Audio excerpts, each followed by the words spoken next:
Good morning. SWOT analysis: strength, weakness, opportunities and threats.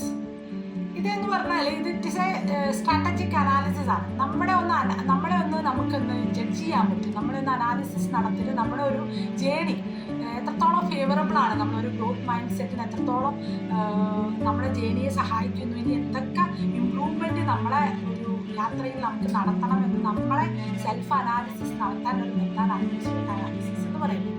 ഒരു book എടുത്തിട്ട് ആദ്യം നമ്മുടെ സ്ട്രെങ്ത് എഴുതുക, ദെൻ നമ്മുടെ വീക്ക്നെസ് എഴുതുക, മൂന്നാമത്തെ പേജിൽ നമ്മളെന്താ ഓപ്പർച്യൂണിറ്റീസ് എഴുതുക, ദെൻ നമ്മൾ ത്രെറ്റ്സ് എഴുതുക.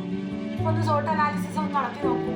അത് നമ്മളെ വളരെ സഹായിക്കും. നമ്മുടെ ഒരു ഗോളിലേക്ക് എത്താനോ എന്താണോ നമ്മൾ ചെയ്തുകൊണ്ടിരിക്കുന്നത്, അല്ലെങ്കിൽ നമ്മുടെ ഒരു പേഴ്സണാലിറ്റി എത്രത്തോളം ഇമ്പ്രൂവ്മെൻ്റ് ആക്കാനുണ്ട് എന്നൊക്കെയുള്ള രീതിയിലേക്ക്, അല്ലെങ്കിൽ നമ്മൾ ചെയ്യുന്ന കാര്യങ്ങൾ എത്രത്തോളം നമുക്ക് ഇമ്പ്രൂവ്മെൻ്റ് ആക്കാൻ പറ്റും എന്നൊക്കെ നമുക്കൊരു സെൽഫ് അനാലിസിസ്